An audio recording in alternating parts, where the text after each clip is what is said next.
Muchas gracias, buenas tardes a todos. Para mí es realmente un privilegio estar esta tarde aquí con ustedes, pasando ratos muy interesantes. Yo soy guatemalteco, soy biólogo, soy montañista, soy todólogo, en pocas palabras. Yo me dedico principalmente a escalar montañas por alrededor del mundo. He estado en 103 países y de esos que les voy a hablar ahora. Yo empecé a subir montañas de una manera muy casual. En aquel entonces yo era estudiante universitario, que como les mencioné, soy biólogo de profesión. Y de repente un compañero de estudios me dijo: te invito a subir un volcán, el que ven en la imagen. ¿Cuál volcán? Le dije. Tajumulco se llama. Este nombre, Tajumulco, en lengua maya significa el abuelo de los volcanes. Tiene 4.220 metros sobre el nivel del mar y representa el punto más alto no solamente de Guatemala, sino de toda Centroamérica y el Caribe. Cuando vi toda esta información, lo primero que pensé es que mi amigo era un masoquista. No entendía por qué quería ir a subir un volcán tan alto, por qué quería llenarse sus pies de ampollas, pasar frío, pasar hambre. ¿Cuál es ese gusto de sufrir? Llegó a ser tan grande mi curiosidad que decidí acompañarlo para ver de qué se trataba eso de subir volcanes. Y lo que yo viví aquel 19 de diciembre fue tan intenso que me enseñó a ver la vida de otra manera. Aquel día yo comprendí que todos nosotros vivimos en nuestro interior una guerra, una batalla en la cual se involucran dos bandos que son completamente diferentes, pero al mismo tiempo son igualmente poderosos. ¿Cómo así, dirán ustedes? Sí, todos llevamos dentro esa guerra. Uno de esos bandos es nuestro lado negativo, ese que le encanta rendirse fácilmente, aquel que dice que es víctima de las circunstancias, aquel que dice no se puede, aquel que siempre se rinde a todo. Pero afortunadamente todos tenemos al mismo tiempo el contrapeso perfecto, nuestro lado positivo, el que me hace sentirme orgulloso de quién soy, dónde nací, de mi familia, de mi vecindario, de mi país. Ese lado positivo que no se conforma con lo que ha alcanzado el día de hoy. Busca la superación constante con humildad y respeto hacia los demás. ¿Cómo descubrí yo esta lucha entre lo positivo y negativo subiendo este precioso volcán? Pues aquel día salimos de una ciudad que se llama San Marcos y llegamos a las 4 de la mañana a la base norte del volcán, a una pequeña aldea de nombre Tuichán. 4 de la mañana, no había luna esa noche, temperatura promedio 6 grados centígrados bajo cero, y me dice: por ahí vamos a subir. Y ni siquiera se miraba el volcán, nunca había hecho eso, y en ese momento, a eso desconocido, quiso surgir mi lado negativo. ¿Cómo? Invitándome a rendirme y a ni siquiera haberlo intentado y alejarme de aquel lugar lo más rápidamente posible. Generalmente nuestro lado negativo nos invita a lo fácil, a lo que no vale la pena. Afortunadamente para mí, aquel día lo que prevaleció fue mi lado positivo. ¿Cómo? Me hizo una pregunta muy sencilla, pero extremadamente contundente. La pregunta fue: ¿estás obligado a subir el volcán? ¿Estás extorsionado para subir el volcán? ¿O fue tu decisión subirlo? La respuesta es que yo acepté una invitación. Como el día que ustedes aceptaron el reto en el cual estén involucrados, no importa en qué país, no importa lo que hagan, ustedes decidieron hacer lo que hacen. Como todos los que trabajan en la Fundación Paraguaya, yo estoy seguro que no lo hacen a la fuerza. Seguramente surgió una oportunidad, la cual aceptaron y se comprometieron a hacer lo que quisieron hacer. En la vida todo es compromisos. Yo acepté una invitación como aquella persona que acepta un trabajo. No se valen las quejas, se vale el compromiso de cumplir con el trabajo por el cual fui contratado. No hay vuelta de hoja, no se valen las quejas, las burlas, las insinuaciones. Se vale el compromiso a lo que me toca hacer. Yo me comprometí aquel día a subir ese volcán. ¿Fue fácil? No, para nada, nunca lo había hecho, pero alcancé la cumbre en cuestión de 5 horas. Y aquel día yo entendí que el único límite que existe en nuestras vidas para alcanzar cualquier meta somos simplemente nosotros mismos. No es lo que alguien me dijo anoche, no es lo que leí en mis redes sociales o escuché en una radio. Es lo que yo me digo a mí mismo cada mañana para dar lo mejor de mí hoy, no ayer, porque el pasado ya no existe. Lo que hicimos hasta el día de ayer ya no lo podemos cambiar. Y el futuro apenas lo estamos forjando, lo estamos preparando. ¿Qué significa todo este juego de palabras? Que lo único que realmente tenemos es el presente. ¿Qué significa en español la palabra presente? Significa regalo.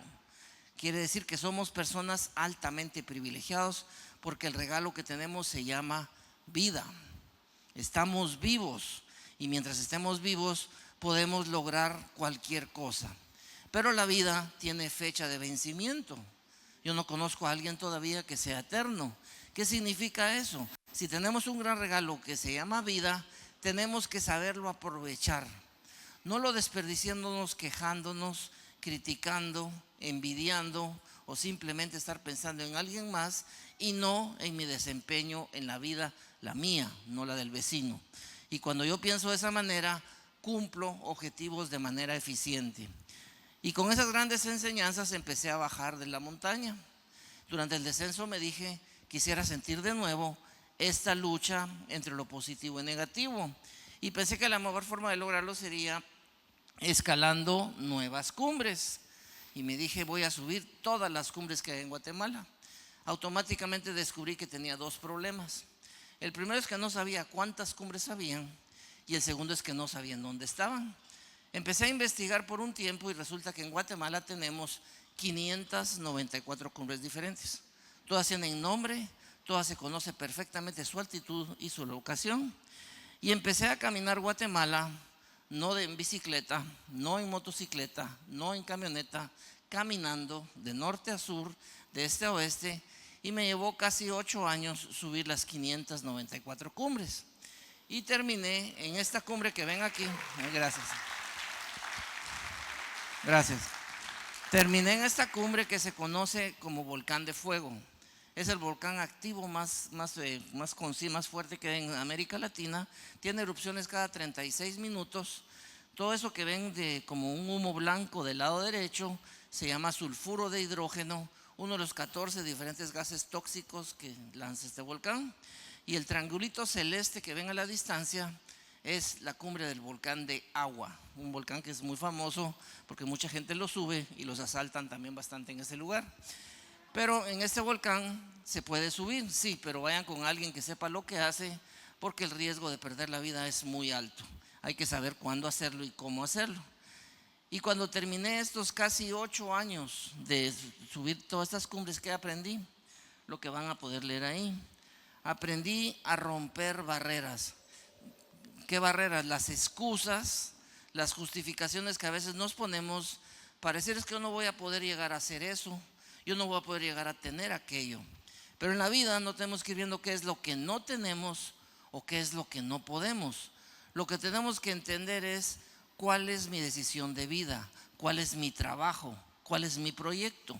Y cuando tengo claro eso, voy a ir encontrando en mi camino muchísimas señales, indicaciones que dan la pauta no solamente de pensar, sino de sentir y de creer que soy capaz de hacerlo. Es simplemente un cambio de visión. En vez de estar poniendo barreras, es encontrar soluciones. Y luego de esto, ¿qué hice? Bueno, me gradué de biólogo y en una mano tenía mi título de biólogo y en la otra un boleto aéreo para Costa Rica. Dije, lo que guarde ya no lo voy a hacer. Guardé el título y me fui a escalar montañas a Costa Rica. Y a partir de eso decidí que la primera etapa era subir todas las cumbres importantes de los países centroamericanos y del Caribe. Fui a Costa Rica, después fui a Panamá, que ahí son solo 2 cumbres afortunadamente. En Costa Rica son 76 cumbres, en Nicaragua son 108, en El Salvador son 86 y en Honduras son 29 cumbres. Luego en Panamá conocí a un dominicano y me dijo, te invito a subir el Pico Duarte en Dominicana. Pues nos vamos a Dominicana, de ahí pasé a Haití, seguí por Cuba, por Jamaica, por Puerto Rico. Logré subir las cumbres más importantes de todos los países caribeños. ¿Y ahora qué? Había logrado aprender en ese momento lo que en 2 palabras se conoce como media montaña. Las montañas de Paraguay, las de Brasil, las de Centroamérica, en 2 palabras se conoce como media montaña. Son montañas que tienen cubierta la vegetación hasta la misma cumbre en su mayoría de lugares. No tenemos problemas de oxigenación.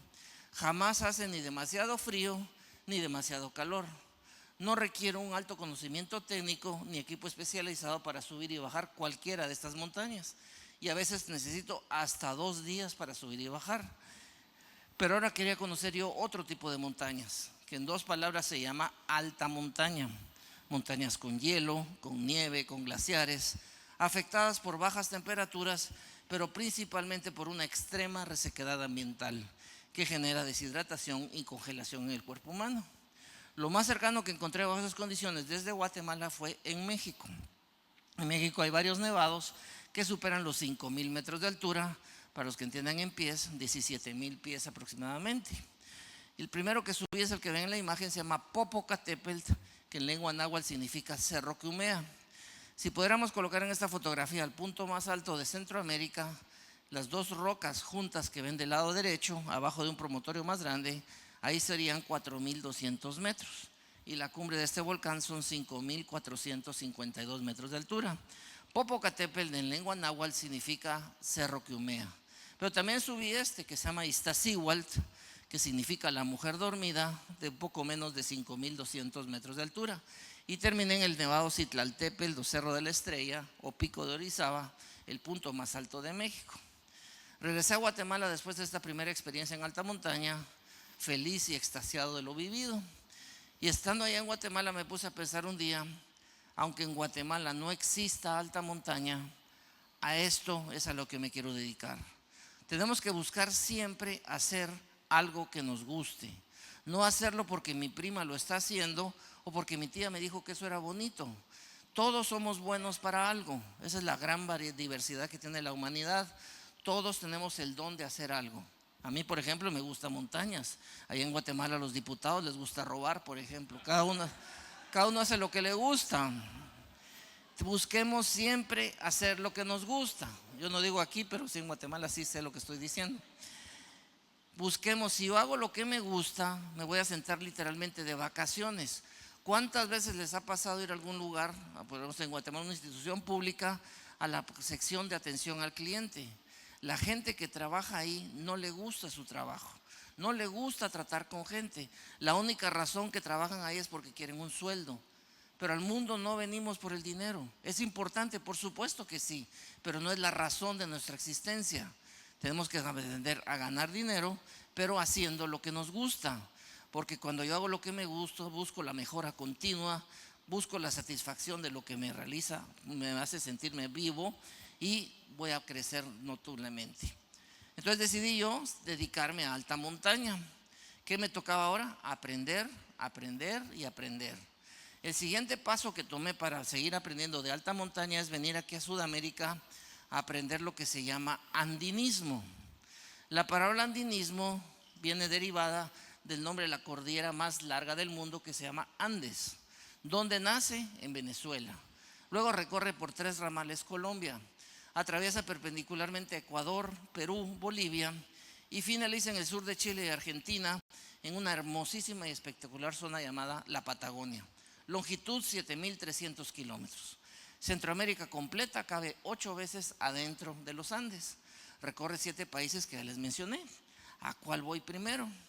Pues dije yo, voy a ir al país que tenga montañas en los Andes de fácil acceso y más económico desde Guatemala. Y resultó ser el ombligo de la cordillera, que Ecuador. Llegué a su capital, Quito, y al fondo ven el primer objetivo, el volcán Cotopaxi, la primera cima que lograba alcanzar cercana a los 6,000 metros de altura, 19,000 pies. Bajé de esta montaña y subí otro montón de montañas como el Tungurahua, el Cayambe, el Antizana, el Cariguairazo, etcétera, etcétera. Y terminé en esta cumbre que se llama Chimborazo, que es el punto más alto de Ecuador, con 6,310 metros de altura sobre el nivel del mar. Bajé de esta montaña y me dije, esto no es suficiente. Yo quiero aprender las técnicas de escalada andina, pero principalmente quiero comprender la filosofía y entender el entorno andino. Y el único lugar en el mundo se puede aprender eso es aquí en Sudamérica, porque repito, la palabra andinismo es una palabra localista y trae en sí unas técnicas muy especificadas para poder subir montañas. Entonces tomé la siguiente decisión, quedarme en Sudamérica los siguientes 2 años de mi vida y tratar de escalar la mayor cantidad de cumbres posibles desde Venezuela hasta la Patagonia. pero tenía un gran problema, no tenía recursos económicos para semejante travesía. Entonces decidí convertirme en un mochilero. Allá en Guatemala, por ejemplo, van a lugares como Antigua, Panagachel, pasan en bicicleta por Sudamérica, con la diferencia que yo sí me bañaba. Y empecé a escalar cuanta cumbre podía. Donde me fuera quedando sin dinero, trabajaba en lo que me hicieran el favor de darme para agenciarme un poco de fondos y poder seguir escalando. Y así en 2 años y medio logré subir 296 cumbres diferentes desde Venezuela hasta la Patagonia. Y estas pues son algunas de esas montañas, que no viene al caso mencionarles algo de estas montañas. Y terminé en Bolivia este recorrido en esta montaña que se llama Nevado del Sajama. Es la cumbre más alta de Bolivia con 6.542 metros de altura y además es el 9º volcán más alto del mundo. Cuando llegué aquí dije, ahora sí ya aprendí, ya comprendí la filosofía y el entorno andino. Es momento que regrese a mi país. Y con esa idea empecé a bajar de esta montaña. Todo lo que les he venido contando no lo leí en ningún libro, no lo leí en ninguna película, son vivencias 100% personales. Y aquí hay otra más que yo le llamo oportunidades. Cuando empecé a bajar de esta montaña ya estaba pensando yo en regresar a mi país, disfrutar de la comida local, ver a mi familia. Pero de repente descubrimos a un grupo de franceses subiendo la montaña. En esta montaña, que es bastante empinada, 45 grados de pendiente más o menos, no hay muchos lugares seguros para montar campamentos. Y nosotros, 2 bolivianos y su servidor, ya teníamos ocupado el único lugar que había para acampar. Decimos, bueno, estos van a tener que pasar la noche aquí porque no van a llegar a la cumbre este día. Entonces decidimos mover nuestro campamento, apretarlo un poco para que hubiera espacio para las tiendas de campañas de ellos. Ellos fueron muy agradecidos del gesto que tuvimos hacia ellos. Y la mañana siguiente, antes de subir ellos a la cima y nosotros de bajar, me pidieron si podía esperarlos en la capital de Bolivia, en La Paz, unos días. ¿Y para qué? Queremos invitarte a ir a Francia. No les costó mucho convencerme. ¿Para qué quieren que vaya a Francia con ustedes? Queremos enseñarte otra técnica de alta montaña muy diferente al andinismo que se llama alpinismo. Yo me dije, posiblemente en el futuro pueda ir a Europa, pero no con personas como ellos, de quienes puedo aprender de la mejor manera posible lo que es la técnica del alpinismo.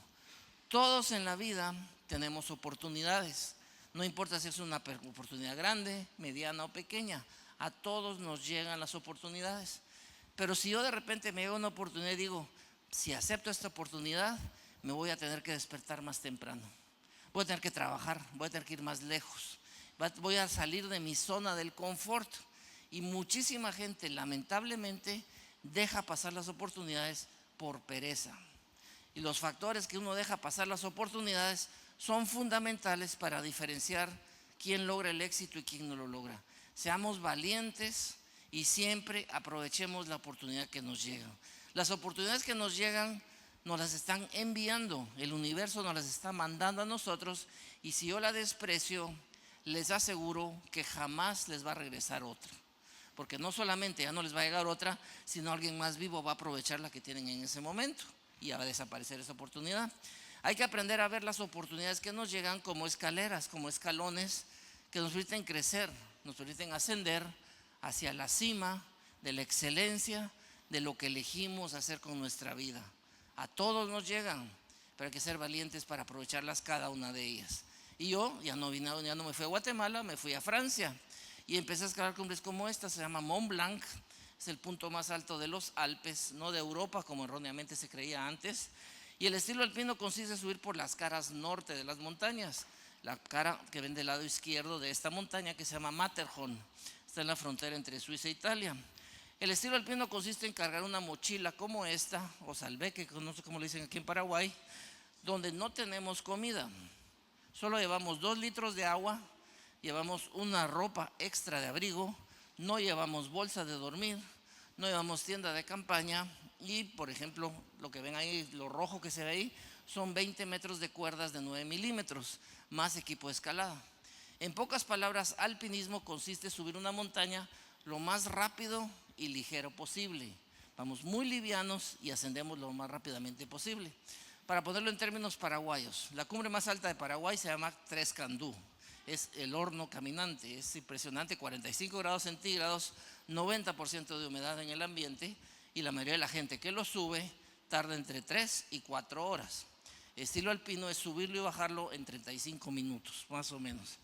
No necesariamente es una técnica que me guste, pero esa es la técnica alpina. Aprendida esta, luego me fui a Islandia a aprender otra técnica que se llama alpinismo extremo. Consiste en llegar a una cumbre como esta y atrás de donde me ven parado en esa fotografía, cavar un agujero en la nieve, donde quepa yo acostado completamente, me cubro con la nieve que saqué y paso la noche completa en esas condiciones. Eso no es masoquismo, se llama alpinismo extremo. Aquí aprendemos que nuestro cuerpo y nuestra mente tolera mucho más de lo que realmente creemos. Vivimos en condiciones demasiado cómodas. Tenemos calor, ponemos aire acondicionado. Tenemos frío, abrimos la ventana. Y entonces siempre estamos en un rango de temperaturas sumamente corto. Pero nuestro cuerpo tolera mucho más que eso, igual humedad y otros factores. Entonces este tipo de técnicas me enseña a tolerar más de lo que realmente todos hacemos. Y luego me fui al otro lado de la moneda, fui a la isla de Java en Indonesia, a hacer una travesía de 80 kilómetros a 45 grados centígrados y una humedad precisamente como el Tres Candú de más del 90%. Esto se hace en 3 días. ¿Para qué? Para aprender cómo funciona el cuerpo con extremo calor y humedad. ¿Y para qué me sirvieron todas estas técnicas que aprendí por varios años? Había logrado entender que había logrado ejecutar una importante etapa de mi carrera como montañista. Ejecutar no es matar a alguien, es terminar lo que empiezo, es no dejar absolutamente nada a medias. Muchas personas tienen muchas metas, pero por cualquier excusa las dejan a un lado y buscan otra cosa que hacer. Las personas que hacen esta actitud de dejar las cosas a medias, lo primero que van a perder no es dinero, es algo más grave. Van a perder confianza en sí mismos y siempre se van a sentir incapaces de poder ejecutar algo en la vida. Otro factor fundamental que diferencia a quien logra el éxito. Seamos siempre buenos ejecutores. ¿Es fácil? No, para nada, pero requiere disciplina, constancia, paciencia y principalmente actitud. Y cuando uno logra ser un excelente ejecutor, le vienen oportunidades nuevas que ni siquiera se imaginaba uno que hubiera sucedido. Y a mí me pasó. En 1997 tuve la primera oportunidad de subir esta montaña que algunos le llaman Everest, otros le llaman Sagarmatha, otros le llaman Cholomagma. Es la montaña más alta del mundo con 8.848 metros sobre el nivel del mar, cerca de 29.000 pies sobre el nivel del mar. ¿Dónde está esta montaña? En un continente que se llama Asia y está dentro de una cordillera conocida como los Himalayas. Así como la cordillera de los Andes, les mencioné, es la cordillera más larga del mundo, esta es la más alta del mundo. Alberga las únicas 14 montañas de nuestro planeta que superan la fabulosa altura de 8.000 metros sobre el nivel del mar. Y la más grande de esas 14, pues la que se ven en la fotografía. La cordillera de los Andes nace en Pakistán, luego recorre una enorme parte de la India, en el Kashmir, luego atraviesa 3 reinos, Bután, Sikkim, Nepal, y termina en un territorio ocupado militarmente por la China desde 1959, conocido como Tibet, longitud 4.500 kilómetros. ¿Y dónde está específicamente el Everest? Está en la frontera de 2 países. Esta imagen que ven es la cara sur, por donde más del 95% de las personas que intentan subir esa montaña suben por esta ruta. ¿Por qué es la más visitada? Primero, es la ruta más corta para subir la montaña. Por esta ruta son apenas 45 días para subir la montaña. Además, en Nepal, que es donde está la cara sur, viven unas etnias que se llaman Sherpas internacionalmente, que no solamente son excelentes escaladores, sino son extraordinarios empresarios y han creado una comercialización espantosa de esta montaña. Entonces, por ejemplo, hacen giras por Estados Unidos principalmente y le dicen a cualquier persona: mire, usted deme $100,000, un Sherpa le va a cargar todas sus cosas.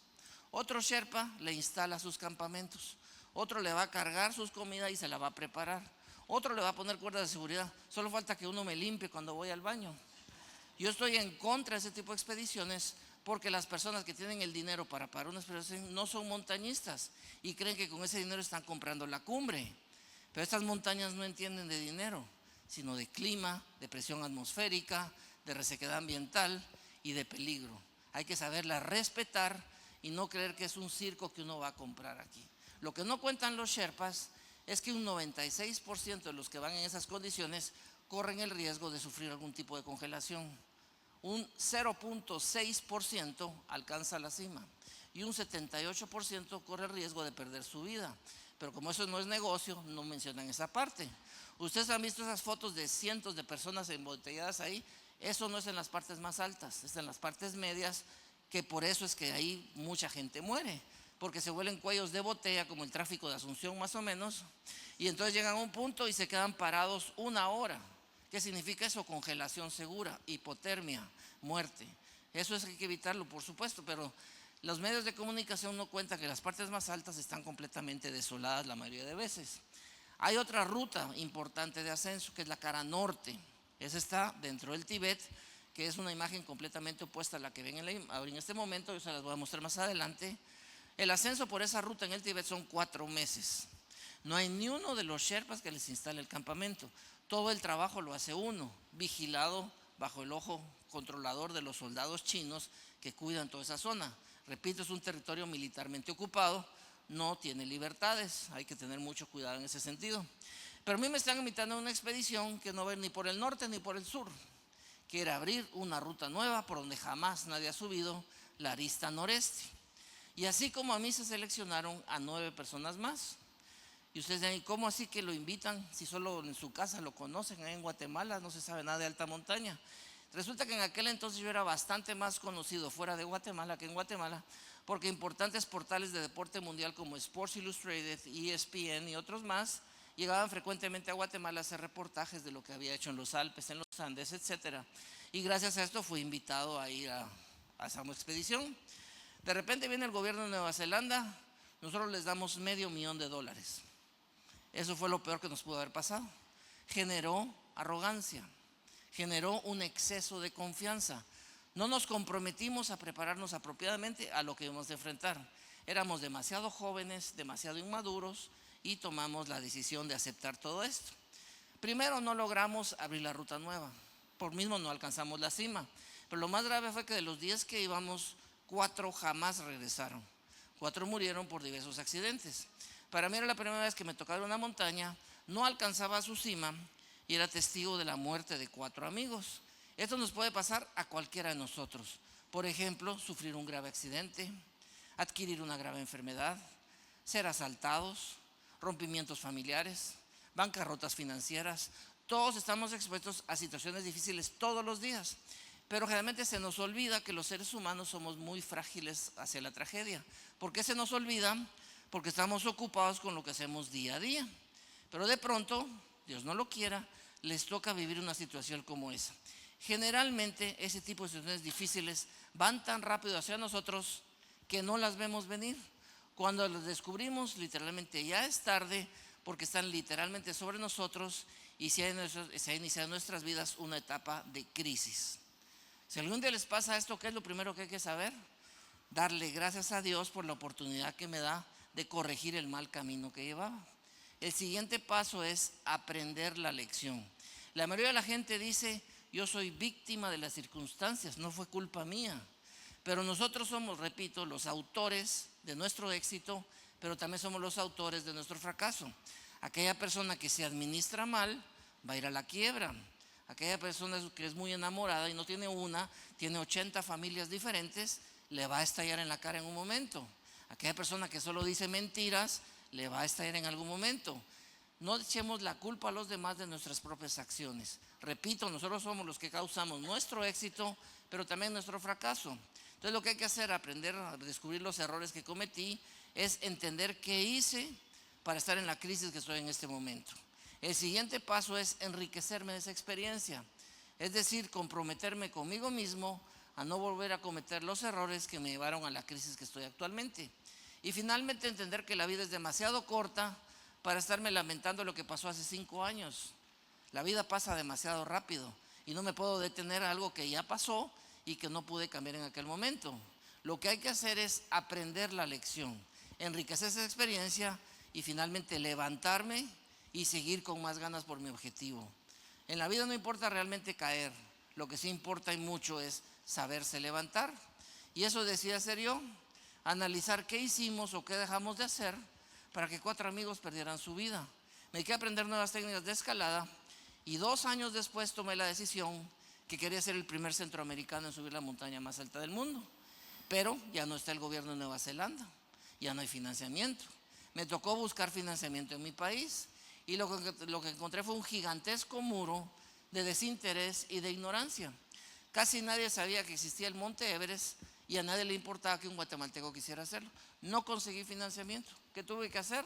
Pues creer en mis sueños y en mí mismo, y vendí una motocicleta en la cual me movía por la ciudad de Guatemala. Organicé 10 rifas diferentes y reuní cierta cantidad de dinero. Hice cuentas y no me alcanzaba para hacer un Monte Everest, pero yo lo quiero subir. ¿Qué tuve que hacer? Lo mismo que en la vida, no quedarme sentado de brazos cruzados esperando que el cielo me caiga. Tengo que aprender a ser creativo, ser valiente, pero principalmente ser constante y agradecido de cada oportunidad que tengo. Entonces yo lo que hice fue buscar un listado, un grupo de montañas alrededor del mundo, que una de esas montañas fuera el Monte Everest. Tratar de ir escalando las otras montañas que requerían una menor inversión para ganar experiencia, darme más a conocer y abrir espacios para subir nuevamente el Monte Everest. Ese reto se conoce como las 7 cumbres del mundo, que no me lo inventé yo. Nació en San Francisco, California, en 1981, de un multimillonario llamado Dick Bass. En aquella década de los 80 fue cuando se fue el cambio geográfico de 5 a 7 continentes, y no es cambio, simplemente es un regreso a la realidad. Si ustedes creen que todavía hay 5 continentes, con mucho gusto les voy a aclarar que no son 5, son 7. América no es un continente, son 2. ¿Dónde está la separación? El Canal de Panamá. Pero para ponerlos más en contexto, el planeta Tierra no está plano como andan diciendo algunos, hay que ubicarse. Es una circunferencia como una pelota de básquetbol. La parte más ancha, que es el centro, es como la línea ecuatorial. Y en el interior de este planeta Tierra hay gigantescos, enormes conglomerados de minerales que se conoce como placas tectónicas. Hay 7. ¿Cómo se mantienen unidos? Por el centro de la Tierra, que hay calor, magnetismo y está fundido el centro. Cuando hay acomodamiento de placas tectónicas sucede lo que se llaman terremotos, algo que nunca van a tener aquí en Paraguay. Pues en Guatemala tenemos como 3 por siglo. Pero eso es otra historia. Cada conglomerado va acomodándose, pero hay partes que hay un rompimiento entre placas tectónicas para el acomodamiento. Por ejemplo, el Canal de Panamá no se construye ahí simplemente por ser la parte más angosta de América, que tiene 80 kilómetros, sino ahí el dragado tuvo que ser inferior que en otras partes de América, porque las placas tectónicas se dividen ahí. La otra separación es entre África y Asia. En el Golfo Pérsico hay un canal más antiguo que el Canal de Panamá, que se llama el Canal de Suez. La misma razón se hizo ahí. Y ustedes, pero Europa y Asia están juntos, pareciera, pero están los montes Urales y la cordillera del Cáucaso, que hicieron el rompimiento de placas tectónicas afuera de la superficie terrestre. El 6.º continente sería Oceanía, que está claramente distinguido, y el 7.º continente es todo lo blanco que ven en la parte inferior de la fotografía. Eso se llama la Antártida. Es un continente de 22 millones de kilómetros cuadrados donde no hay asentamientos humanos permanentes. Si lográramos quitar los 8 kilómetros de profundidad que tiene el hielo en la Antártida, que hay abajo, hay montañas, hay valles, existe un plato continental. Ahora ustedes dirán, ¿y por qué el Ártico en el norte no es un continente? Porque si quitáramos todo el hielo que hay en el Ártico, lo que hay abajo es agua, el océano Ártico. Por eso el Ártico no se considera un continente. Y esos son los 7 continentes del mundo. Y entonces este señor Dick Bass dijo, ¿y cómo será subir la cumbre más alta de cada continente? Entonces decidió, bueno, no él, pues los geógrafos, que la cumbre más alta de Norteamérica está en Alaska y se conoce como Denali, una palabra de origen athabascano que significa el más grande de los gigantes blancos. Es ir a Argentina, a subir el monte Aconcagua, que está aquí cerquita relativamente, la cumbre más alta de Sudamérica. Aconcagua es una palabra quechua que significa centinela de piedra. Implica ir a la Antártida, sobre el monte Vinson, la montaña más fría del mundo. Temperatura promedio en verano es 45 grados centígrados bajo cero. Ir a Europa, a Rusia, a subir el monte Elbrus, que es el más alto del viejo continente. Ir a Tanzania, en África, a subir el monte Kilimanjaro, la cumbre más alta del continente negro, un espectacular continente. Obviamente el Everest es el más alto de Asia y del mundo, y la razón de meterme a este proyecto, pero podrán observar que en Oceanía hay 2 nombres, Carstens y Kosciuszko. Es porque aquí existe una polémica. Para unos geógrafos, Australia es Oceanía. Entonces la cumbre más alta de ese país, que se llama Kosciuszko, para ellos es la cumbre más alta de ese continente. Pero hay otros geógrafos que dicen, sí, Australia es parte de Oceanía, pero también lo es Nueva Zelanda, también lo es Nueva Guinea, las islas de Hawái, las islas de Samoa, las islas Salomón, hay un montón de territorios alrededor, y para ellos la cumbre más alta de Oceanía es la pirámide del Carstens, que está en la isla de Nueva Guinea. Cuando yo vi esta polémica me puse a pensar, ¿qué pasa si escalo una y después dicen que es la otra? No, mejor subo las dos. Si un día se ponen de acuerdo, estoy fuera de la polémica. Y entonces en vez de 7 fueron 8. Como se darán cuenta, este proyecto es mucho más grande que el mismo Everest. Requiere una inversión económica muy grande que yo no tenía. Requiere una logística muy compleja que tampoco tenía. ¿Qué tenía yo para hacer esto? Tenía muchas ganas. Y tenía un dinero de la venta de una moto y unas rifas. No todo en la vida empieza al 100% como yo quisiera, pero con lo mínimo que tengamos en nuestros proyectos hay que atreverse a arrancar. Ya se abrirán otras puertas en el camino, pero si yo espero que todo sea perfecto, me voy a morir sentado antes de empezar. Eso no existe, pero sí existe la motivación y uno mismo genera sus oportunidades. Entonces decidí ir a la montaña más cercana a Guatemala para poder empezar este proyecto, que es el Monte Aconcagua en Argentina. Una preciosa montaña que se va uno a la provincia de Mendoza.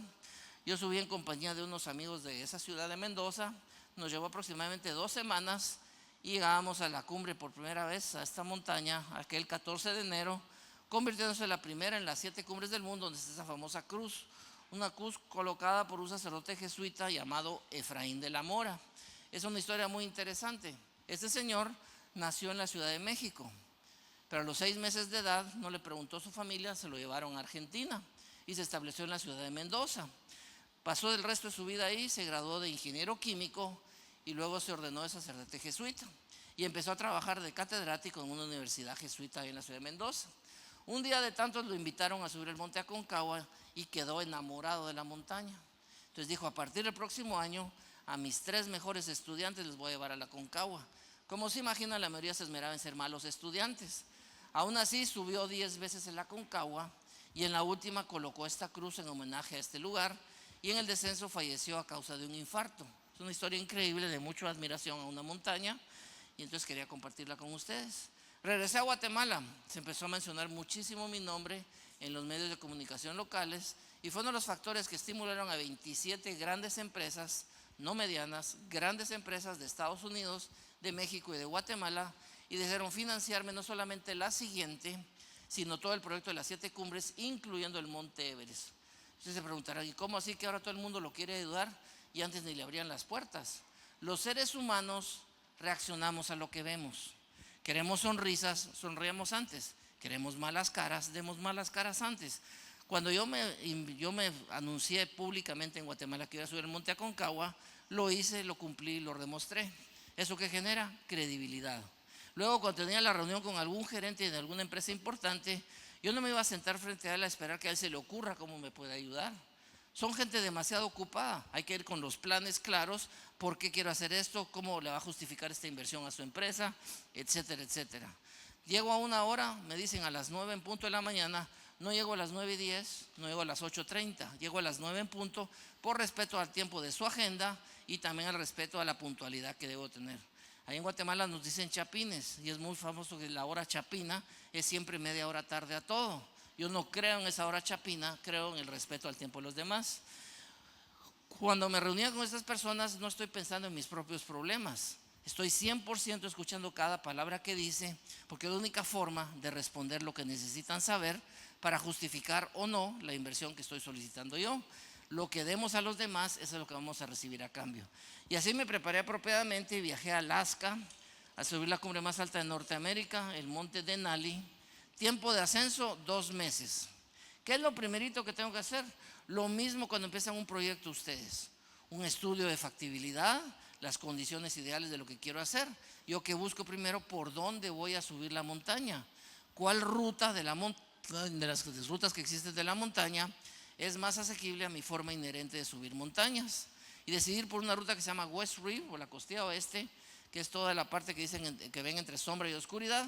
Si les da miedo los precipicios, no vayan por ahí. ¿Qué además nos parecemos en los proyectos de ustedes y la montaña? En su trabajo utilizan diferentes tipos de herramienta, computadoras, celulares, vehículos y otro montón de herramientas. El mismo semáforo de la pobreza es una herramienta, pero todo eso para poderlo tener requiere una inversión, un esfuerzo. Entonces, si yo voy a usar una herramienta de estas, tengo que conocerla, tengo que saberla cuidar, porque la única forma es sacarle su mejor desempeño. Esa cuerda roja que ven ahí es una de nuestras herramientas. Yo tengo que saber que tiene 8 milímetros de diámetro, tiene una longitud de 50 metros. ¿Y eso para qué lo quiero saber? Pues la tengo que cargar al lugar donde la necesito. Ocupa mucho espacio, hay que saber cómo enrollarla. Además pesa 60 libras. ¿Por qué lo quiero saber eso? Porque la tengo que cargar hasta donde la necesito. Pero principalmente tiene cierta durabilidad.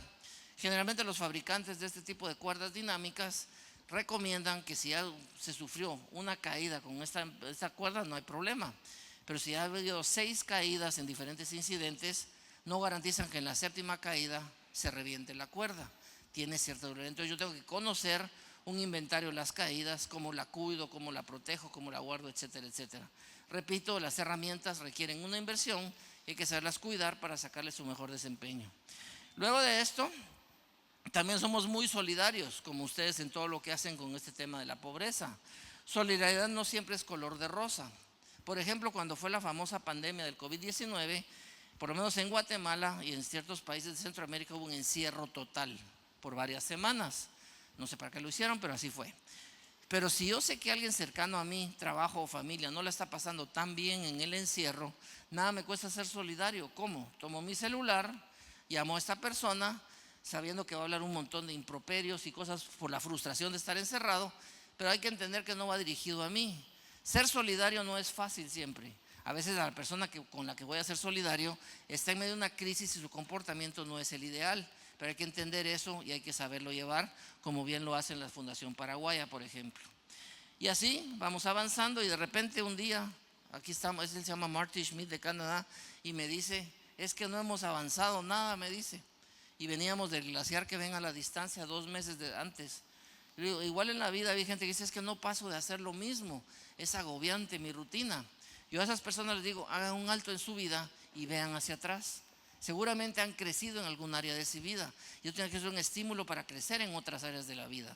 Recuerden que los seres humanos somos seres integrales y vamos creciendo en diferentes áreas que nosotros mismos elegimos, pero hay que crecer en todas. Y eso nos enseña a ver hacia atrás y decir, sí, he avanzado, y me da el estímulo de seguir adelante. Y en el caso nuestro, pues llegar a la cumbre más alta de Norteamérica, convirtiéndose en la segunda de las 7 cumbres del mundo. Ahora cruzamos el océano Atlántico, llegamos a África, a subir el monte Kilimanjaro. Esta montaña, la ruta más accesible, yo fui por una ruta que se llama Umbwe, hay que llegar a Kenia, se pasa un parque natural que se llama Ngorongoro, que es un cráter gigantesco, y se entra a Tanzania, y de ahí se camina hasta el cráter Kibo, que es la parte nevada que ven ahí. Cuando vamos avanzando, pues va cambiando el paisaje, se va viendo cada vez más diferente, pero es un volcán realmente muy accesible para la mayoría de las personas, y es espectacular, el punto más alto de África. Este es el cráter Kibo, el cráter más ancho de África, tiene 8 kilómetros de diámetro, aquí lo ven en toda su magnitud, y es el camino hacia la cima donde llegaríamos aquel 15 de noviembre, convirtiéndose en la tercera de las 7 cumbres del mundo. Luego fui a Europa, fui a Rusia a subir la montaña que se llama Elbrus, la única montaña en el mundo que separa a 2 países y a 2 continentes. Esta fotografía la tomé desde el lado asiático del monte Elbrus, que es dentro de la ex república soviética de Georgia. Pero yo no lo subiría por ahí porque quiero ir a la parte europea. Entonces me fui al monte Elbrus por el lado ruso y por aquí subí. En aquel entonces cualquier extranjero que quisiera subir esta montaña, le guste o no, tenía que ir acompañado de 3 soldados rusos. No es una opción, es una obligación. ¿Y qué aprendí yo con los 3 soldados rusos que subí esta montaña? Lo importantísimo que es saber trabajar en equipo. Trabajar en equipo no es que me siente a ver cómo trabajan los demás o que todo se haga exclusivamente a mi forma de ver las cosas. Trabajar en equipo es lo que son ustedes, un grupo de personas que pueden tener diferentes edades, diferentes sexos, vienen de diferentes lugares, nacieron en diferentes lugares, pero todos están unidos en el Fórum Cerrito que están en este momento. ¿Eso qué genera? Un sentido de pertenencia, una identidad, pero también un compromiso para entender que todo lo que yo hago, si lo hago bien, beneficia a todo el equipo. Si lo hago mal, posiblemente me cueste mi trabajo, pero voy a perjudicar el trabajo de otras personas, lo cual nadie tiene derecho de hacer. Trabajar en equipo también es aprender a entender que yo puedo tener muchas diferencias con los demás y tengo que saberlas aceptar y respetar. Y con estos rusos teníamos muchas diferencias. La primera es que yo no hablo ruso, ellos no hablan español. Otra diferencia, yo fui a este lugar por mi propio gusto, yo quiero subir esa montaña. Ellos no, ellos están siguiendo órdenes superiores. Para ellos no era precisamente un placer subir esa montaña. Otra diferencia, ¿qué hacía yo cuando tenía sed en este lugar? Pues me quito esa pesada mochila de la espalda y saco uno de los 10 termos que llevo llenos de té de manzanilla. No tiene nada especial, solo me gusta en la montaña. Me hidrato, guardo el termo y sigo adelante. ¿Qué hacían los soldados rusos? Detienen su caminar, sacan primero una impresionante botella de vodka, después 2 latas de cerveza y se las toman al mismo tiempo. Yo nunca he escalado con gente con un grado etílico tan alto en su sangre, y lo más impresionante que lo hicieran tan bien. ¿Qué hacía yo cuando me daba hambre en este lugar? Pues saco esta pesada mochila, una bolsita de frutas secas o tiras de carne deshidratada. Toda la comida que bebo a este tipo de montañas es comida deshidratada por varias importantes razones, pero la más importante, esta es la única comida que no se congela. Imagínense que se hagan aquí una pizza, se hagan una hamburguesa, se llevan una ensalada, se congela a tal grado que se convierte en una piedra que es imposible morderla. Para tener una idea más clara, si vamos a Asunción a comprar un helado, una nieve, el congelador donde sacan esa nieve ahí en Asunción, la temperatura más baja que llega ese congelador es 6 grados centígrados bajo cero.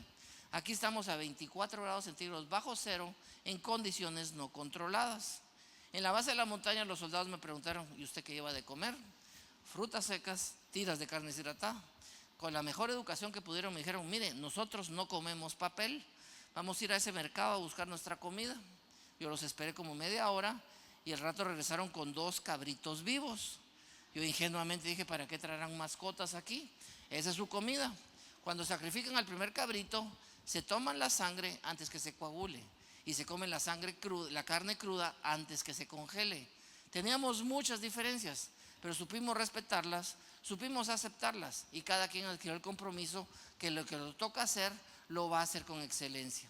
Y eso nos permitió llegar al techo de Europa, convirtiéndose en la 4ª de las 7 cumbres del mundo.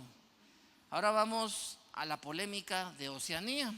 Primero fui a Australia, llegué a un puerto que se llama Sydney, manejé 1400 kilómetros a la región de Jindabyne, un lugar precioso de Lagos, donde está un pequeño pueblo que se llama Tredbo, y ahí es la base para subir el monte Kosciuszko.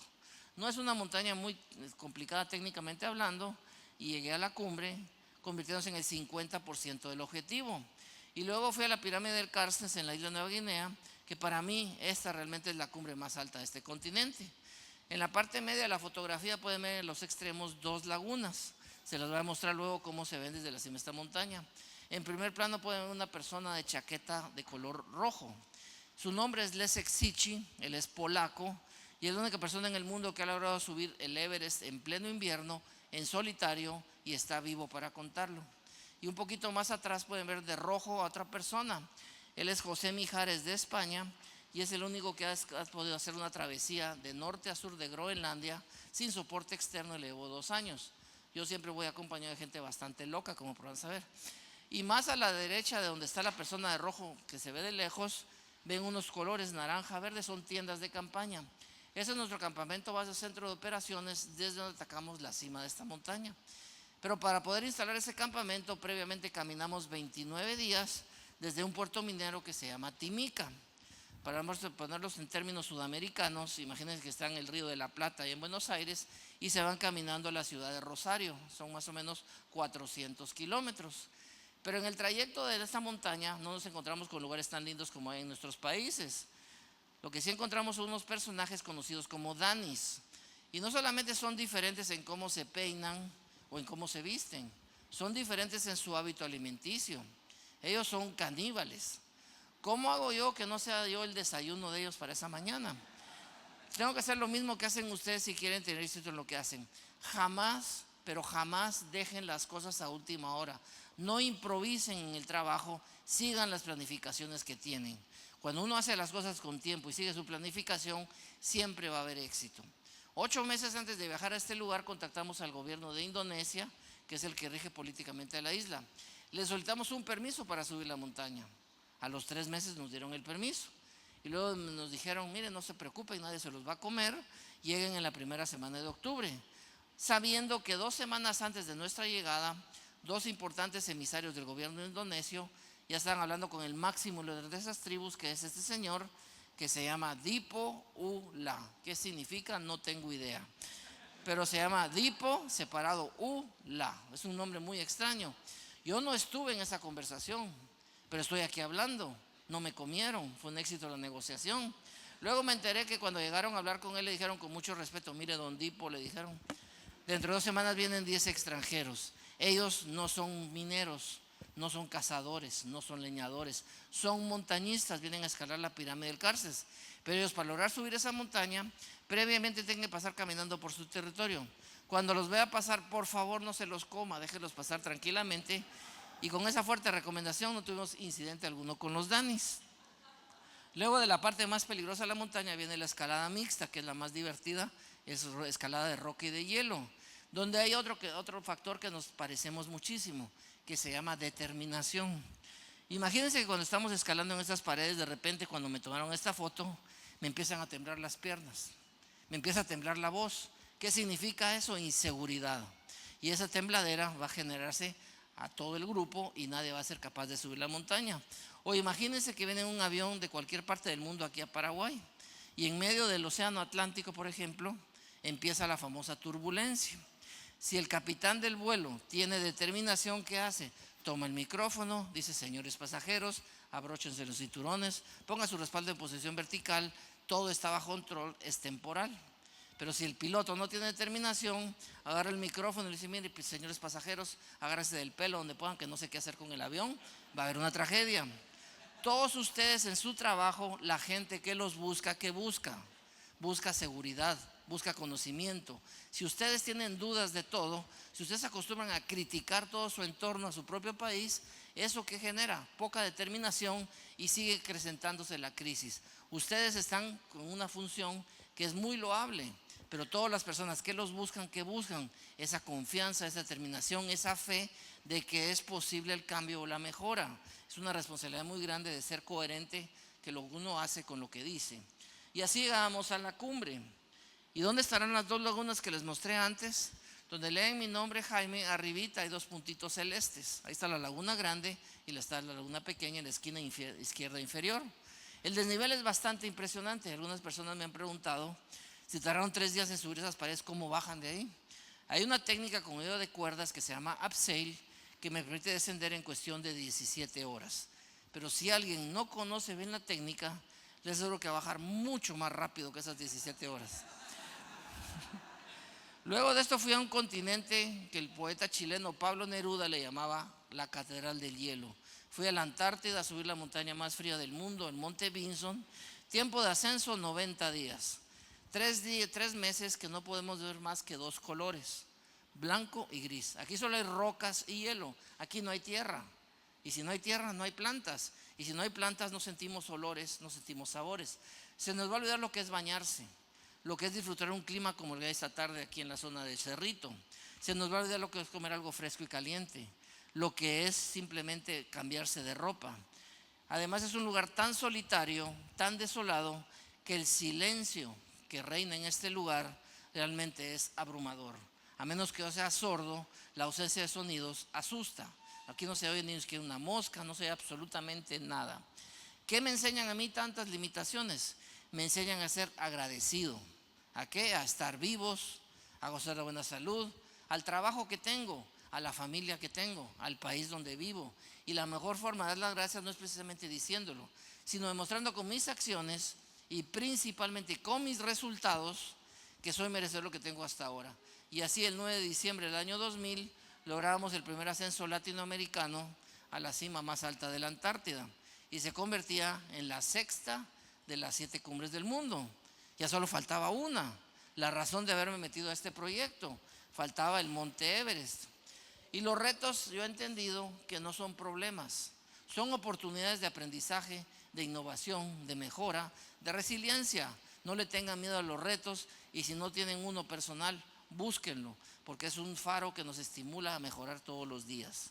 Y así regresé al Monte Everest en el año 2001, pero ahora fui por el Tíbet, por esa ruta de los 4 meses. Pero no fui por ahí por masoquista, fui por ahí porque una expedición que me permitió acompañarlos tenía todo organizado con el gobierno chino. Éramos 18 personas de 9 países diferentes, unidos con la ilusión de alcanzar el techo del mundo. Esta expedición empezó en la última semana de febrero del 2001, cuando viajé de Guatemala a una ciudad en el Tíbet que se llama Lhasa, la capital de Tíbet, a 3,000 metros de altura. Ahí nos esperaban 4 camiones del ejército chino. ¿Por qué tantos camiones? Porque en uno vamos nosotros y van 10 kilómetros de cuerdas que llevamos. Llevamos 2 toneladas de comida, llevamos 85 tiendas de campaña, llevamos todo lo que necesitamos para poder hacer esa expedición de 4 meses. Y en ese sentido, pues aquí ven las nacionalidades de nosotros. Llegamos a este lugar, desde Tingri caminamos a este lugar, que es una distancia como de aquí a Asunción, Paraguay. Es una distancia relativamente corta, pero hay que hacerlo caminando. Y aquí son 5,000 metros de altura. La del cerro que ven atrás como piedras es el final del glaciar de Rongbuk. Es un río congelado. Si movemos esas rocas, abajo hay hielo. Pero tiene 4 kilómetros de ancho y tiene 43 kilómetros de largo, que llega hasta el fondo que ven el monte Everest en la cara norte. A partir de ese glaciar instalamos 10 campamentos a diferentes alturas y distancias para poder llegar a la cumbre. Todo está perfectamente organizado, es un lugar extremadamente peligroso en el cual tenemos la posibilidad de tener que superar todo esto. Aquí hay factores como la confianza. Cuando cruzamos grietas como estas tengo que tener claridad que están bien puestas las escaleras. Si no, pues va a ser terrible. Tenemos que aprender nosotros a poder tener confianza de quienes ponen estas escaleras, que en este caso éramos todos nosotros. Vamos superando la altitud, vamos superando todo tipo de obstáculos, hasta que finalmente la primera semana de mayo logramos llegar a este lugar que son 8,300 metros de altura, el 10º campamento. Y de aquí atacamos la cima. El 22 de mayo a las 8 de la noche, de los 18 miembros de la expedición, 5 seguimos adelante. 12 horas después estábamos en lo que se llama el first step o el primer escalón, que está a 8,450 metros de altura y es una pared vertical de más o menos 30 metros, 90 pies más o menos. La persona que ven en primer plano se llama Marcos y Freddy de Francia, y más atrás pueden ver una persona de color naranja, él es Asmus Norris de Dinamarca. ¿Y quién tomó esta foto? Yo, con una cámara que para algunos de ustedes puede parecer prehistórica. Es una cámara completamente manual que no tiene la famosa selfie que tiene cualquier celular. Si quiero grabar la película, ¿a dónde va? A una película que está dentro de la cámara. Yo tengo que calibrar la velocidad y la abertura de la luz que entra al diafragma de la cámara. Y si la hice mal, pues es tarde, porque puedo ver esa foto hasta que se revele en un laboratorio fotográfico. Entonces, si la sobreexpuse de luz, va a salir blanca. Si le faltó, va a estar oscura. Entonces, es una cámara bastante complicada, pero había que hacerlo. Y el río blanco que ven abajo es el glaciar de Rongbuk, a 7,100 metros de altura, que es parte de la travesía que hicimos. Luego pasamos el segundo escalón, que es la parte más técnica de la montaña. Es una pared vertical de 3 kilómetros directos hacia abajo. Y aunque no me dé miedo la altura, aquí se encoge el estómago de cualquiera. Luego superamos el tercer escalón y finalmente aquel 23 de mayo, aproximadamente a las 4 de la tarde de Beijing, estamos en la cumbre. Pueden ver en el horizonte parcialmente la redondez de la Tierra, algo que muy pocas veces tenemos la oportunidad de apreciar con nuestros propios ojos. Esto es cuestión de nubosidad y la hora del día. La persona que ven un poco atrás a la izquierda es Asmus Norris de Dinamarca. La persona rojo es Marcos y Freddy de Francia. La otra persona amarilla es la primera mujer en el mundo en subir el monte Everest por la cara norte. Es la primera mujer de Suiza y se llama Evelyn Binsack. Y más a la derecha de Evelyn se ve la silueta de otra persona, es Andy Lakpas de Letonia. ¿Y dónde estoy yo? Pues yo tomé esa foto con la misma cámara, entonces no había forma que saliera yo en la foto. Pero yo quería salir también en la cumbre y entonces pusimos la cámara amarrada a un bastón de nieve y aquí estamos los 5 en la cima. El que ven parado es Andy Lakpas de Letonia, el de amarillo y el negro soy yo y las otras 3 personas. Ahora les voy a mostrar un video muy corto hecho con drones y con inteligencia artificial para que vean los últimos 2 meses para subir la cara norte del Everest. Es realmente espectacular este video. Bájale un poquito. Eso que dice Collado Norte es el 5.º campamento que instalamos nosotros y ahí son 7,000 metros de altura. Ahí pueden ver unas tiendas de campaña en ese lugar.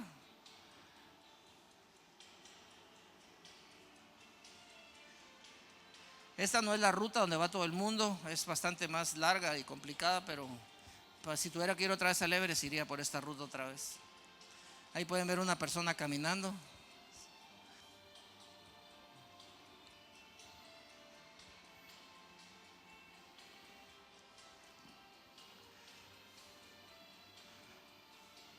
Cuando yo subí a esta montaña era impensable ver al Everest de esta forma. A mí me impresiona el video este mucho. Hay un campamento ahí, pueden ver.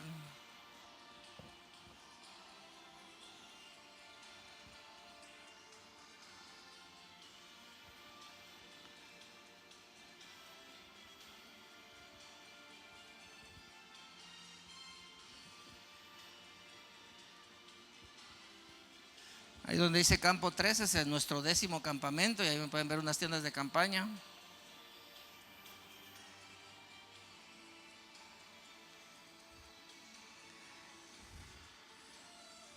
Y esa es la arista de la cumbre en la cara norte. Del lado izquierdo se llama Kanchun Face o la cara este del Everest, y del lado derecho es la cara norte. Es los escalones que les mencioné antes, las partes más técnicas de la montaña. Y si uno no sobrepasa estos escalones, difícilmente va a alcanzar la cima por la cara norte. Ahí pueden ver un grupo de personas en la pirámide somital. Ahí se va hacia la derecha, hay una travesía en una canaleta de roca y se alcanza la cima.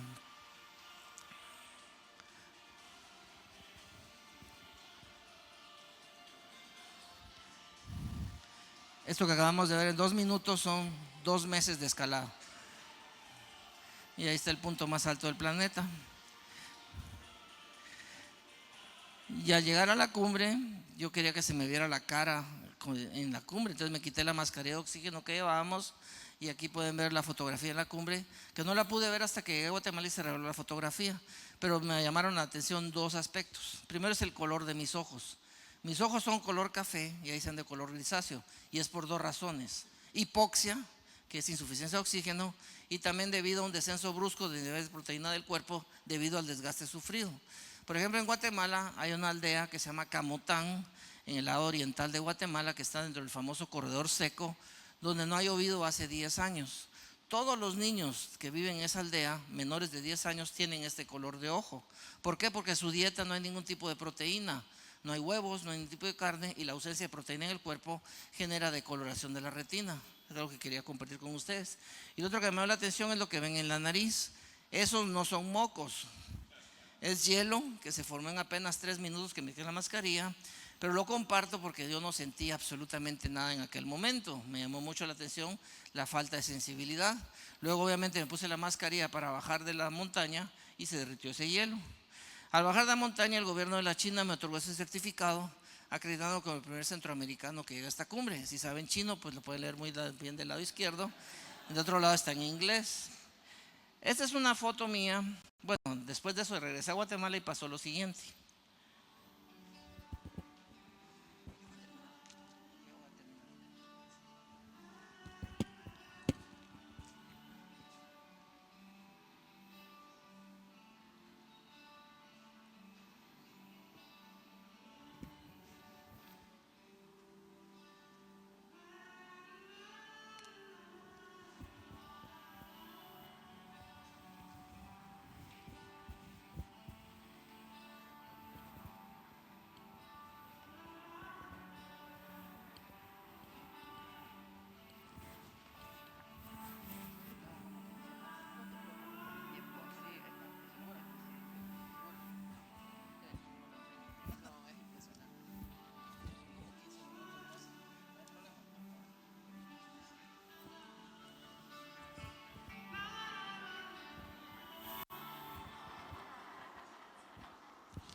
Gracias.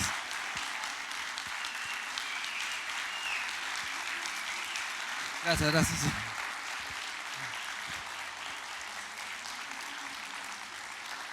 Gracias. Solo falta un poquito.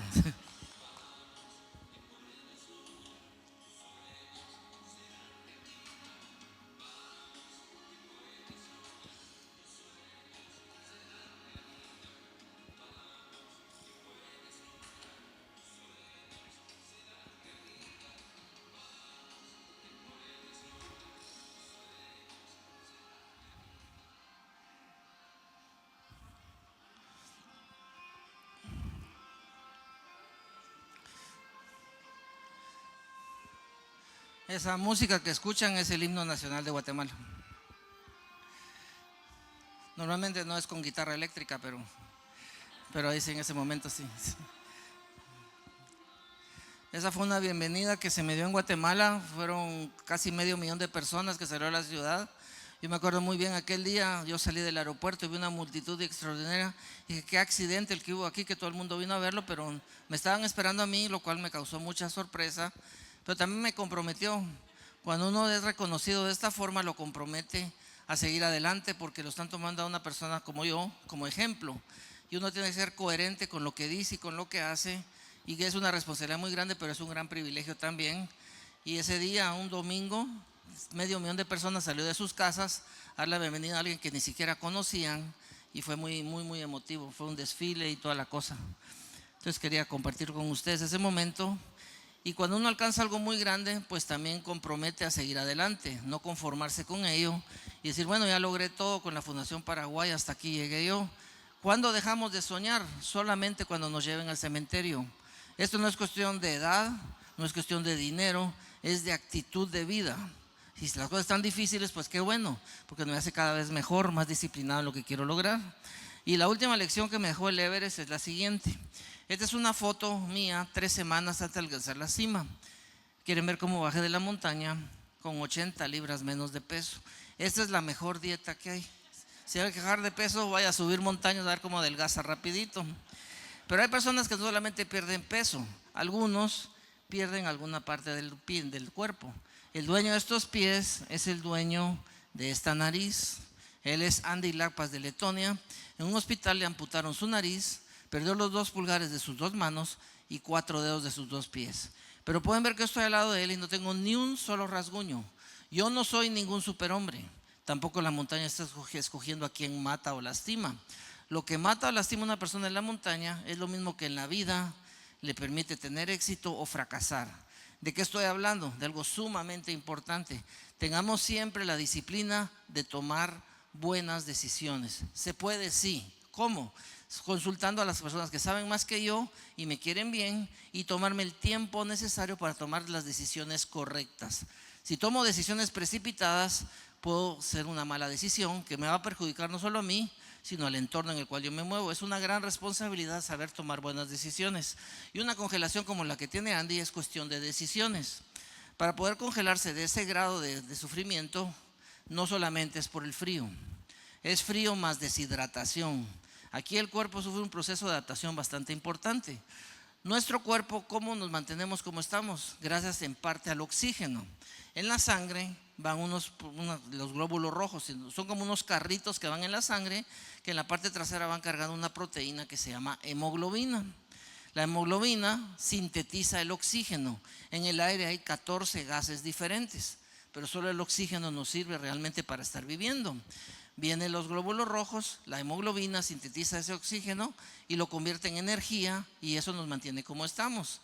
Pero cuando estamos en un lugar tan frío y estamos deshidratados, cambia la densidad de la sangre.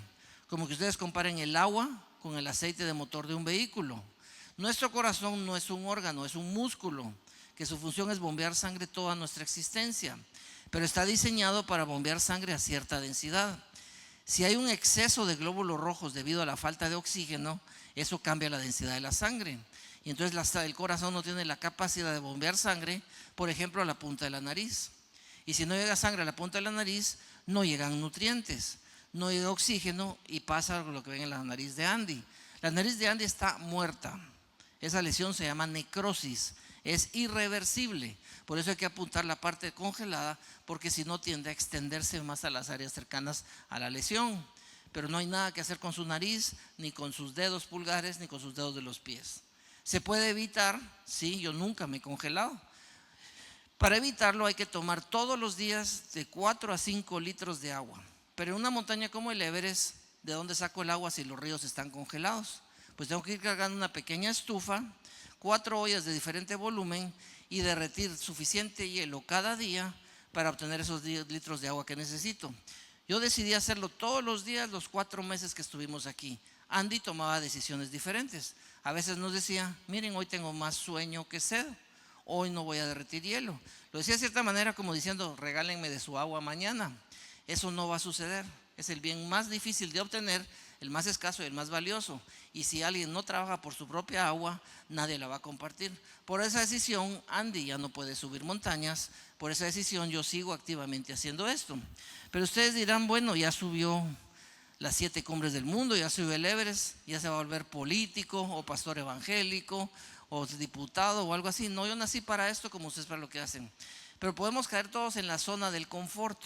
¿Cuál es esa zona en la cual yo creo que ya me las sé todas? No necesito venir a un foro como esto porque yo ya sé todo. Yo soy perfecto, no necesito mejorar, no necesito superarme. La ausencia de metas en la vida significa depresión, enfermedad, aburrimiento. Y repito, no es cuestión de edad, es de actitud de vida, de no conformarse jamás con lo que hemos logrado. Eso no significa ser malagradecidos, sino aprovechar lo que hemos logrado para que sea la catapulta de lo que viene después. Yo ya no puedo subir montañas más altas que el Everest porque no existen, pero sí podía hacer retos que nadie en el mundo hubiera hecho. Y tuve la oportunidad de darle una segunda vuelta al mundo. A partir del 2004 me dediqué a escalar la cima más alta de las 7 islas más grandes del mundo. Lugares como Groenlandia, como Madagascar, como Borneo, Sumatra, Papúa Nueva Guinea. Y cuando uno se atreve a romper la zona del confort y busca nuevos retos, en el camino surgen oportunidades que en un momento ni siquiera se imagina que van a llegar a mí. Y a mí me pasó en la isla de Baffin, que está en el Círculo Polar Ártico. Llegué primero a esta ciudad que se llama Reykjavik, la capital de Islandia.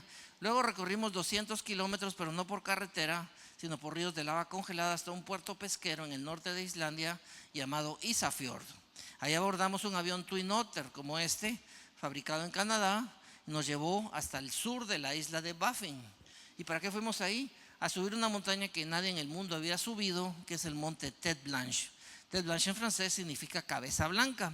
Esta foto la tomó el piloto del avión y cuando bajamos todo el equipo nos acercamos con él para despedirnos. Y nos dice, ¿cuándo regreso por ustedes? Venga dentro de 6 meses, por favor. No 6 días, no 6 semanas, es la expedición más larga que yo he hecho. Porque la etapa, la inicial, vamos jalando un trineo en una distancia como de aquí de Asunción a Río de Janeiro, en Brasil. Pero yo no estoy pensando en esos 3,000 kilómetros. Yo estoy pensando en los 30 kilómetros que voy a hacer hoy con la ayuda de esquís, como estos, o en los 20 kilómetros que voy a hacer caminando. Esto es un proceso de constancia. Recuerden un viejo refrán que nos dice, cortos pasos nos permiten recorrer enormes distancias. Hay que tener esa actitud en la vida de hoy.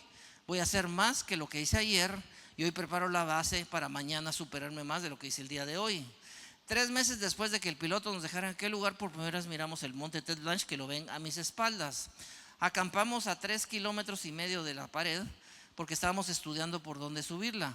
Es una pared de 4,000 metros verticales, son 4 kilómetros, es gigantesca. Estudiamos de cruzar el glaciar y luego cuando llegamos ahí, subimos por la ruta central de esa pared donde instalamos 8 campamentos. El ascenso lleva 7 semanas. ¿Cómo se sube? Pues de esta manera, y en esos bolsos llevamos la comida, tiendas de campaña, cuerdas, etc. Y cuando queremos descansar ponemos plataformas como esas. Y cuando queremos dormir instalamos campamentos como estos. Si yo me hubiera conformado con el Everest y las 7 cumbres del mundo, no hubiera aprendido a hacer ese tipo de experiencias. También hay otro factor muy impresionante. Pueden ver todas esas mochilas que están en medio, tienen un orden. Hay mucha gente que pierde un día completo buscando algo que dejó olvidado y que es muy importante ese día. Y echó a perder su día porque fue un desordenado que perdió eso. Si yo tengo un orden, sé dónde están las cosas, soy más eficiente, más puntual en lo que realizo. Repito, si me hubiera conformado con el Everest y las 7 cumbres del mundo, no disfrutaría este tipo de experiencias. Y cuando uno rompe la zona del confort, hay recompensas. En el caso mío, ser una de las 2 primeras personas del mundo que llegaron a la cumbre del monte Tête Blanche. Yo llegué junto con Nigel Bardi de Inglaterra. Y como ven, Nigel no solo era más grandote que yo, sino miren su bandera y la mía también. Pero seguimos siendo amigos a pesar de eso. Luego fui a Groenlandia, que es la isla más grande del mundo, a subir el monte Gumbionsfjell, que lo ven aquí. Es un ascenso muy parecido al que les mostré en el monte Denali en Alaska. Es un mes y aquí es el punto más alto del Ártico y representaba la 6ª de las 7 islas del mundo. Y en el año 2010 fui a Madagascar a subir el monte Maromocotro, terminando el reto de las 7 islas del mundo. ¿Y ahora qué? No siempre vamos a tener las ideas claras de lo que viene. No somos perfectos ni somos sabelotodos. Es cuando hay que saber aprovechar cualquier oportunidad que aparezca que nos parezca coherente. Yo recibí esa invitación 3 años después a través de National Geographic. Me dice, mire, usted ya subió las 7 cumbres, ya subió las 7 islas, ¿por qué no le da otra vuelta al mundo? ¿Usted me la va a pagar? No, yo solo la idea le voy a dar. Ahora suba los 7 volcanes del mundo, haga la famosa trilogía mundial que nadie había hecho en el mundo. Entonces, a partir del año 2014 le di una tercera vuelta al mundo escalando los 7 volcanes. Fui primero a México a subir nuevamente el Pico de Orizaba, que es el volcán más alto de Norteamérica. Luego aquí cerquita fui a Chile, ahí está el volcán Ojos del Salado, que es el volcán más alto del mundo y el más alto de Sudamérica. Recuerden, el Everest es la montaña más alta del mundo, Ojos del Salado es el volcán más alto del mundo. Luego repetí los montes Kilimanjaro y Elbrus, porque son los volcanes y las cumbres más altas de Europa y África respectivamente. Luego fui a Irán, a la antigua Persia, a subir el monte Damavand, que es este precioso volcán que ven aquí. Uno de los volcanes para mí más hermosos que hay. Está en una cordillera que se llama Alborz, a 3 horas de la capital de este precioso país que se llama Teherán. El ascenso es de una semana y en todos los países dictatoriales me ha tocado subir con soldados. Y aquí subí con soldados iraníes. ¿Y qué aprendí yo con ellos? Que siempre hay más de una manera de hacer bien las cosas. No crean que la forma que ustedes trabajan es la única buena forma de hacer las cosas. Estas personas suben montañas en una técnica que yo leí en un libro escrito en 1922 por un inglés llamado George Mallory. Hace más de 100 años nadie utiliza esas técnicas ni esas herramientas. Pero en vez de hacer de menos sus técnicas, decidí aprenderlas porque algún día me pueden servir. Y eso me hace más versátil y adaptable a cualquier condición. Y esto fue el quinto de los 7 volcanes del mundo. Luego fui a Papúa Nueva Guinea a subir el volcán Gilue, que es el más alto de Oceanía, donde también hay caníbales que se llaman papúas. Pero estos son bastante más civilizados, ya se visten, usan tiendas de campaña, pero cuando a uno lo señalan de esta forma y tienen un machete como ese, soy la cena, dije yo. Pero no, aquí yo he aprendido, como en cualquier parte del mundo, que antes de hablar hay que escuchar y antes de comportarse, ver cómo se comporta la gente. Yo no voy aquí a imponer criterios ni a dar ideas, voy a respetando sus costumbres. ¿Y eso qué genera? Que la gente se sienta respetada y aceptada y se generan muy buenas amistades. No queramos imponer nuestro criterio a donde vayamos, sepamos aceptar lo que nos enseñan y adaptarnos a su propia tierra. Finalmente llegamos a la parte más técnica donde los papúas ya no suben y el 27 de agosto del 2018 lográbamos el primer ascenso internacional al volcán más alto de Oceanía. Y para mí representaba esta cumbre la sexta de las 7 islas del mundo. Y en el año 2023 terminé este reto en la Antártida. Fui a subir el volcán Sidley, un volcán que menos de 20 personas en el mundo hemos tenido la oportunidad de escalar. Es un lugar extraordinariamente hermoso, pero complicadísimo llegar aquí. Primero hay que viajar desde Guatemala, en este caso, a Santiago de Chile. Luego en otro vuelo comercial al sur de Chile, a Punta Arenas. Ahí abordar un avión militar tipo Tupolev del ejército ucraniano y vuela 9 horas de Punta Arenas a este lugar que se llama Union Glacier, un lugar que es solamente habitado en el verano antártico, o sea, noviembre, diciembre y enero. Y esos son los que gestionan quién está autorizado o no para entrar a la Antártida. Luego nos juntamos todo el equipo aquí. Abordamos este avión que no es más que un DC-3 de 1942, pero de aquella lejana época no le queda más que el fuselaje. Su verdadero nombre es Bosler. La recondición de un avión de estos cuesta $100 millones. Tiene otro sistema de navegación, otra suspensión, todo es completamente moderno y solo hay 4 actualmente aviones como estos. 2 se utilizan en el Ártico y 2 en la Antártida. Y en enero de 2023 este avión era exclusivamente para mi expedición. Volamos 6 horas desde Union Glacier a la base del volcán Sidley, que lo ven aquí. Aquí vamos a poder escuchar los motores del avión sobrevolando el volcán. No, poneme el audio, por favor. Cada uno de esos promontorios que ven ahí de hielo se llaman mushrooms o champiñones en español y tienen 20 metros de altura, para que tengan una idea del contraste del tamaño de este lugar. La mayor dificultad que hay para cualquier piloto aquí se llama contraste. No sabe dónde terminan las nubes, dónde empieza el hielo. Y todo es totalmente visual, no hay pista de aterrizaje, no hay torre de control y el pueblo más cercano está a 15,000 kilómetros de distancia, que es en Nueva Zelanda. Luego de esto montamos este campamento en este lugar, a 40 kilómetros de la montaña. Estuvimos varios días en este lugar. Este es uno de los lugares más fríos del mundo. Luego subimos todo el equipo a esos trineos, recorrimos 250 kilómetros hasta la parte más alta donde no encontramos hielo para montar un campamento. Son jornadas de 14 horas diarias y pueden ver el ritmo en que vamos avanzando. Éramos 10 personas que nos subimos el trabajo en grupos de 5 y yo aprovechaba siempre tomar al segundo grupo cuando se va acercando con nosotros y es la forma que ascendemos en estos lugares. Luego decidimos que el 18 de enero del 2023 sería el día de cumbre. Uno de mis patrocinadores es un fabricante de drones que se llama DJI y me dijo: le vamos a dar un dron que funciona muy bien en la altura, pero además es el que tolera más bajas temperaturas. Pero la advertencia es que no lo podía volar más de 3 minutos porque se congelaba, pero duró solamente 1 minuto. Hice es la única toma que pude hacer porque a los 2000 metros de distancia cayó como una piedra y se destrozó. Afortunadamente me dijeron 3 minutos, entonces no tenía que pagar el dron. Pero aquí pueden ver una toma del paisaje del entorno donde estábamos en aquel momento. El ascenso es el lado izquierdo, el lado derecho, y de ahí faltan 10 horas para la cumbre en la parte que aparentemente es plana. Luego el 18 de enero nos dividimos en 2 grupos, 2 de 4 y 1 de 2 personas. Ya no vamos jalando los trineos, pero sí vamos encordados por temas de seguridad. Y finalmente llegamos a la cumbre del volcán más alto de la Antártida. Yo llevaba cámaras tipo GoPro, llevaba todo tipo de cámaras, todo se congeló, menos mi teléfono, que es un modesto iPhone 13. Estoy viendo cómo contacto a Apple para hacer negocios con ellos porque es impresionante la tolerancia de este teléfono. Y ahora van a poder escuchar las primeras palabras en la cumbre del volcán Silley.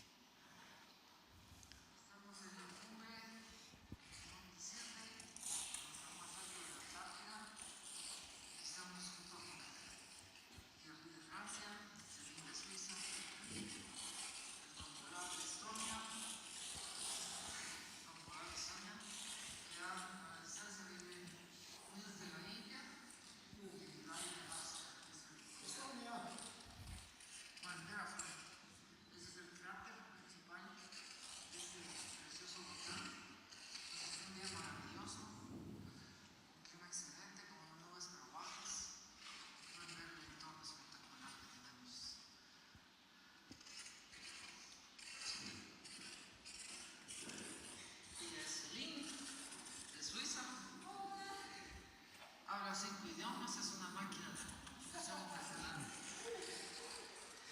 En este tipo de expediciones pues uno conoce realmente a las personas y se generan amistades muy especiales.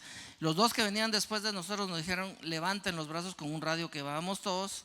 Y es bien fácil ver quién soy yo, ¿verdad? El que está del lado izquierdo, el más pequeñito, ese soy yo.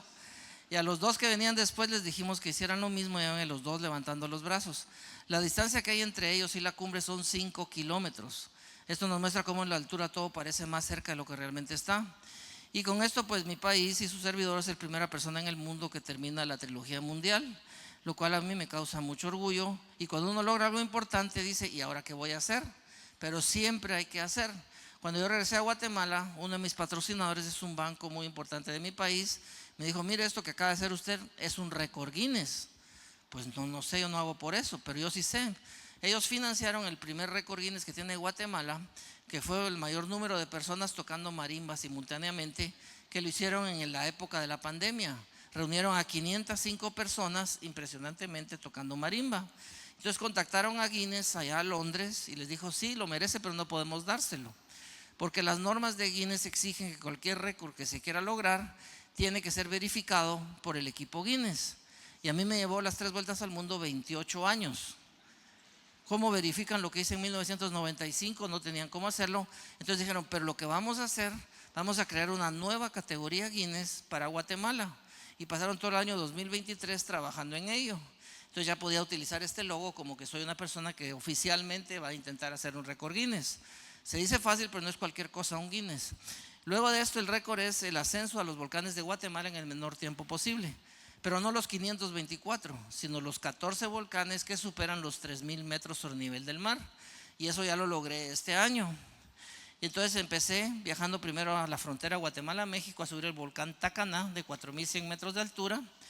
Las fotografías de cumbre tienen que ser panorámicas, donde se muestren los 4 puntos cardinales. Es una forma que ellos verifican todo esto, más otro tema de GPS y otras cosas. Luego fue el volcán Tajumulco, esta es su cumbre.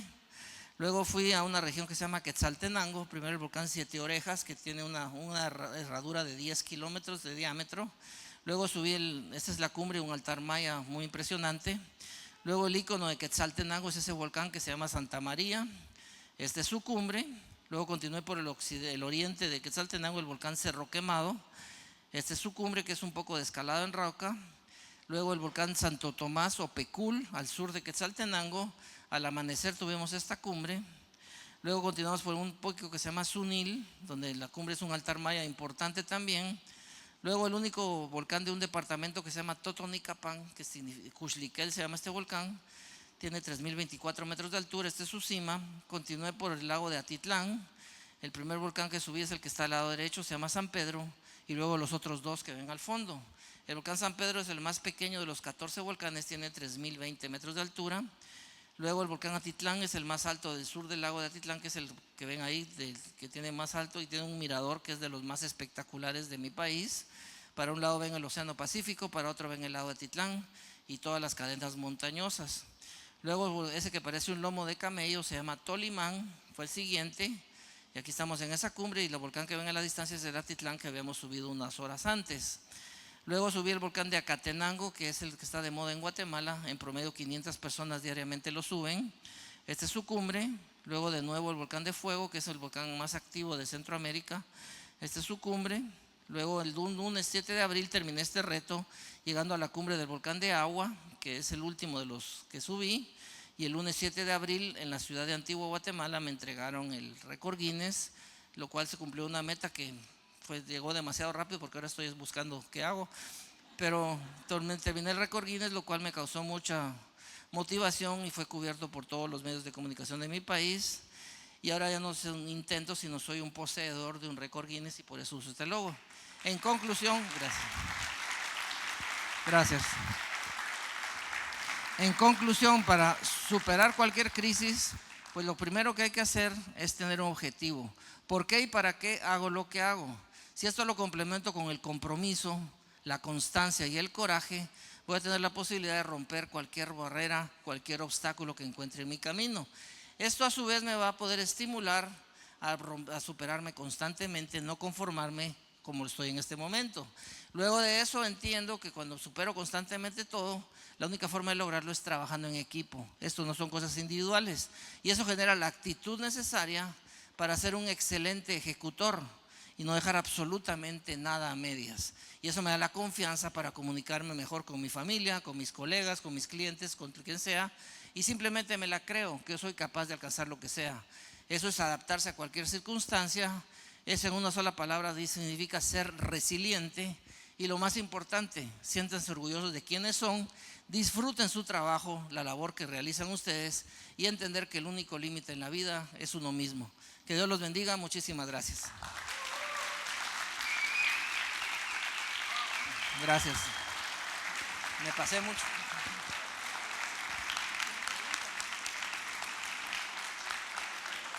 Si alguien tiene, gracias. Si alguien tiene alguna pregunta, sí, por favor. Muchas gracias. Muchas gracias. No es para mí. Sí.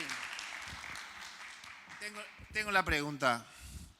¿Cómo mantenés la motivación cuando la meta parece lejana o el camino se vuelve difícil? Bueno, la motivación es muy fácil.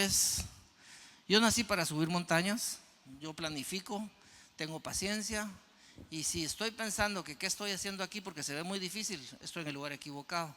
Cuando uno realmente siente lo que hace, lo disfruta, no está pensando en dejar las cosas, no está pensando en rendirse. Por eso, por ejemplo, ¿por qué a un futbolista le gusta jugar fútbol? Le gusta meter goles. ¿Por qué una persona compone canciones? Porque le gusta cantar. Tenemos que buscar lo que nos hace. Yo no soy masoquista. Yo a esos lugares voy porque me gusta, porque es mi hogar la montaña. Tengo 63 años y sigo activamente haciéndolo. ¿Por qué? Porque yo no creo en edades, no creo en limitaciones, sino en el estímulo de ser feliz en lo que hago. Y es bien fácil, cuando se molesta mi esposa conmigo, me dice, andate a la montaña, me dice. Entonces es muy fácil, ¿sí? ¿Alguien más? Muchísimas gracias.